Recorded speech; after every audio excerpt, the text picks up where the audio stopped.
gentlemen, to another episode of Requiem of Mysteries. And it's going to be an interesting episode, this one. Sadly, Phoenix is suffering from technical difficulties right now, hence why his screen is the way it is. But you're still here. Phoenix, are you here, brother?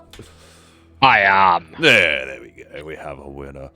And I believe, Phoenix, it's you have a scientific-y, sci-fi. Oh my God, words! We've only just started, and there's the brain fart for the first one. There you go, ladies and gents. Fucking hell! You have something for us today, Phoenix. It's gonna be that kind of day today, isn't it? It's just one of those days.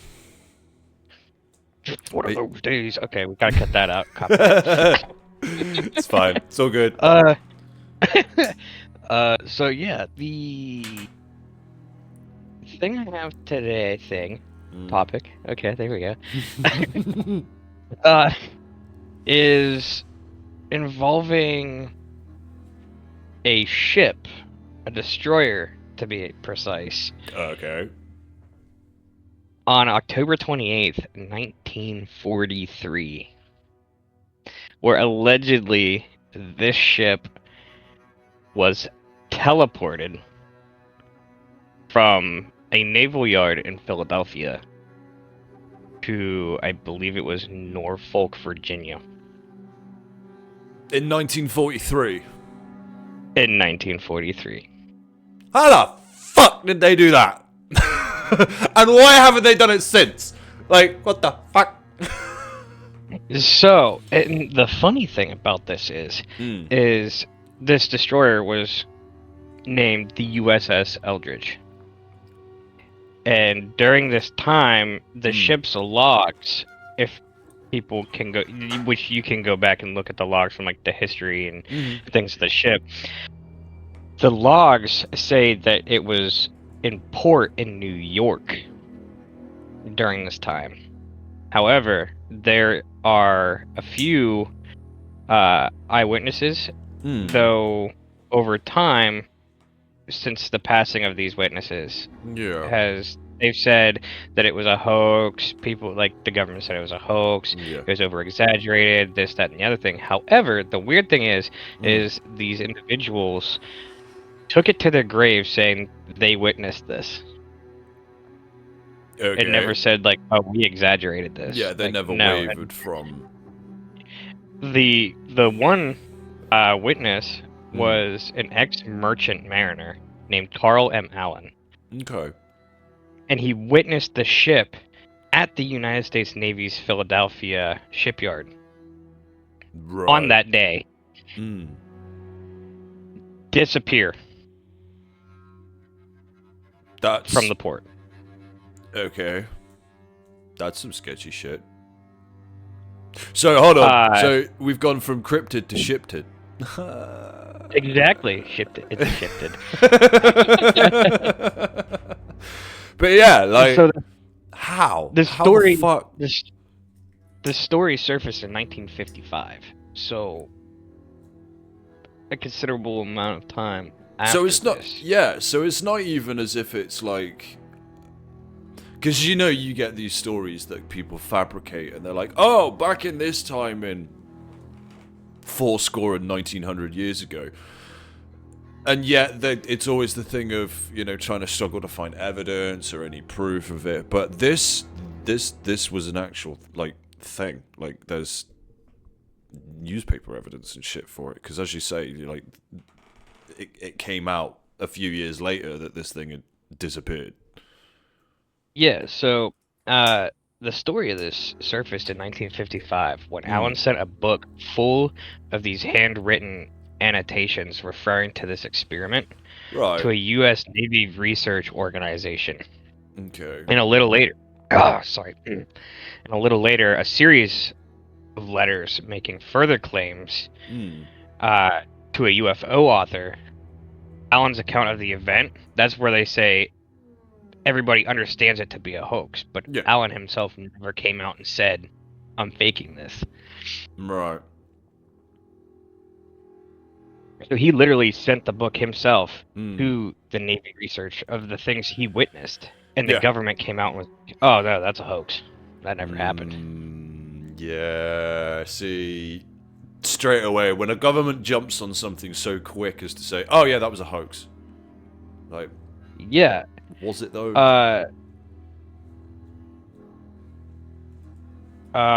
So a brain fart. Hey! Da-da-da-da-da. Number 2. But in regards to like this, the idea of what allegedly this experiment was supposed to be is because during this time we were at the peak of World War II. Right. And we were trying to figure out a way for our ships to more or less be camouflaged from radar. So the idea of the experiment was essentially to make that ship invisible. Yeah. But it had adverse effects. Yeah. And the crew that was on board apparently just up and disappeared. Fair play. And the claim is the crew that was on board, they either went insane, like completely batshit, and then the other witnesses, or I should say witness, which I cannot remember his name for the life of me. I don't know why. We'll put it in the video somewhere. He claimed to have been aboard that ship whenever it surfaced in Norfolk, Virginia. And he said the things that he's seen aboard that ship where either people were completely mutilated, or these body parts were a part of the ship itself. Yeah, I saw that coming. Because it's all well and good trying to teleport something, but what happens to everyone when it reconfigures? Kill me! Fuck that shit. Now, I'm not and in all honesty, too sure that about the actual fate of the ship itself. I'd imagine it sank. I don't know if they sank it or because I mean that's the weird thing about it is because I'm having trouble still finding what actually happened to the ship after that. Right. Like, I don't know if it was retired, or if it was sank in battle. Yeah, because that's the kind of thing. Because it would show any kind of real solidification of proof that this thing actually did fucking teleport if it was still then used in a battle. Yeah. So,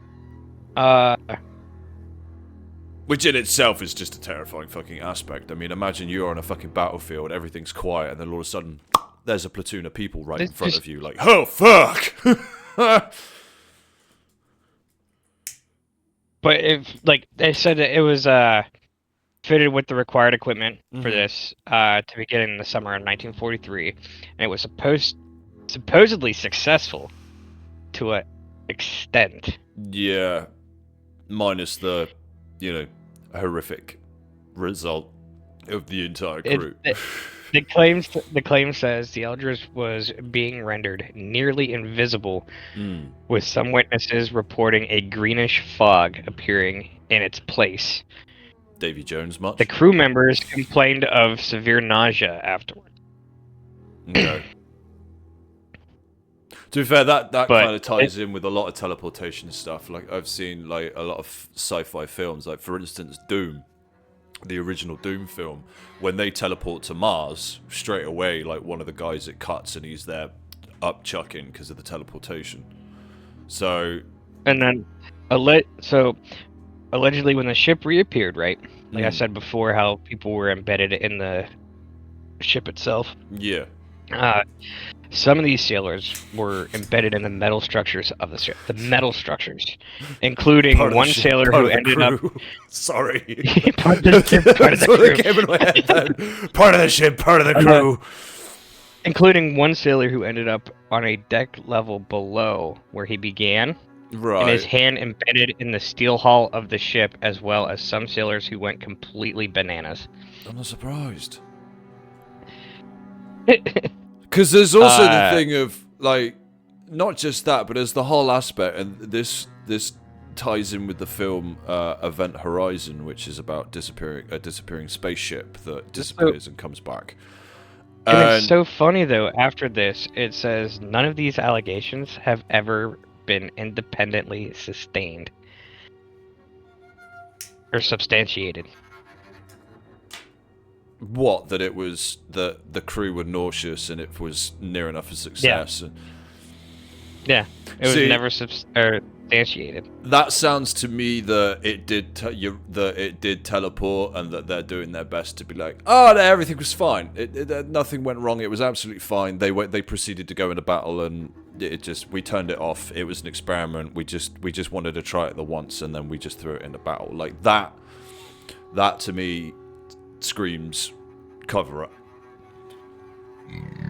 Yeah. It's just that whole... But it's the thing of, like, as I was saying with Event Horizon, it's like, in the process of the teleportation, where did it go? Yeah. That's another dimension. And that ties in with the Event Horizon thing, because when the ship teleported and it came back, it turned out that the ship had actually teleported through hell, became possessed, and came back to try and lure more people to take back to hell with it. Really good film. If you haven't seen it, Event Horizon, great film. But it just made me think of that, like, you know, especially with them saying that apparently that, you know, you said they went insane and things. It's like, you know, what did they see when they were mid-transport, you know? Because don't get me wrong, like, seeing somebody merged with the hull of the ship is gonna freak me the fuck out, you know? But there's levels to it. And for someone to go from being a military Navy soldier who's trained to deal with the worst of the worst to then go completely batshit, something horrific happened, or they saw something or went somewhere that was so just not right that it snapped them mentally. Yeah. Oh, that's terrifying. I'm typing in right now, like, exactly, because, like, what happened to the USS Eldridge. Yeah. Nothing's popping up. It just keeps telling me about the person that it was named after. Can you say government cover-up? Today's word of the day is conspiracy.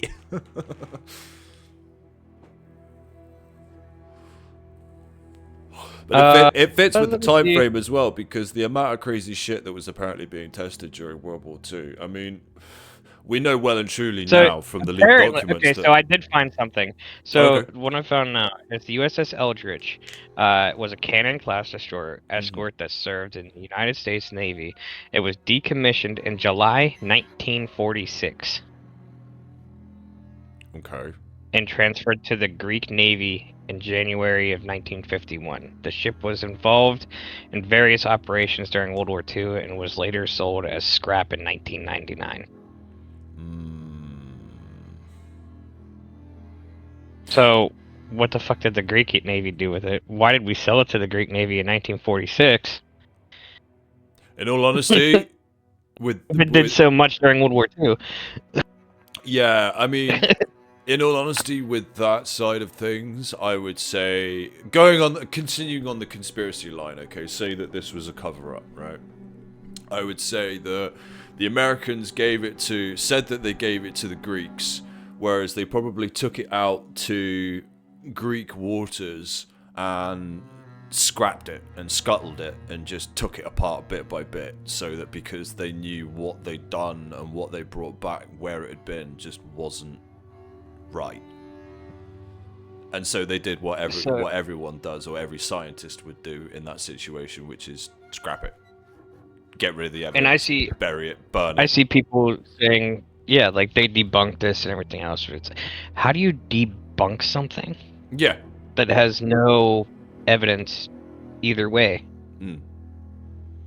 Because right now, all it is speculation, because the witnesses are dead. Yeah. And the only true way that you could properly prove that it was debunked would be going to finding wherever the boat ended up in Greece and where it was scrapped, and then looking for the remnants of the parts. That would be the only way, unless you are in a military system that could melt it down. Well, I suppose, yeah. So there is no real way. But, okay, so thinking along those lines, let's bring it up to modern times. Do you remember there was the incidents where the plane crashed into the Pentagon and then it disappeared? Yeah. Kind of makes me think of a similar situation. Yeah, and not just that, there was that plane that disappeared. That do you remember a few years ago? Now there was that apparently reappeared. Did it reappear? Did it? I think I heard something about it reappearing. I can't remember if it reappeared or not. I don't know, but I know it they reappeared lost. recently. Yeah, I know there was they found it, but yeah, like yeah, just certain. Hey everybody, Editor Possessed here. Just correcting a quick error. Turns out both of us were wrong. It still hasn't been found yet. And things like that, you know, you never know what, you know, it'll get labeled to us as, oh, it was a commercial flight and it disappeared and all these people, but all those people could have been volunteers for a science test. And the same with the plane that crashed into the Pentagon. You know, like, where the fuck did that go? The greenish hue, I mean, during this time period, I feel like sci-fi stuff really wasn't a common thing. Yeah. I mean, it did exist, but for, you know, people of standing like this, like a merchant mariner, like obviously somebody that's sailed and sailed on ships and shit, like that's something that during this time period, if you said something like this, you were called crazy. But yeah, you'd be put in an institute. You'd be locked up. So it's just, I think the mystery around this is very interesting. Oh, but totally. I think that's all I really have for this one. And I would love for our viewers. I would love for our viewers to tell us what they think about this, because this is one of my favorite mysteries. Because, I mean, even looking at the time frame, like, we know for a fact that the Nazis were up to weird shit with the occult. So, who's to say that you guys over in the States weren't doing exactly the same and dabbling in some stuff? So, but yeah, let us know in the comments below. And, a bit of a weird one. Disappearing ships. Always good.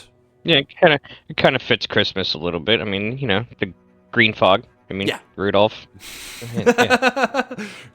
You're kind of grabbing at straws a little bit on that one there, buddy, but it's all good. Anyways, we shall see you in the next one, ladies and gents. Take care.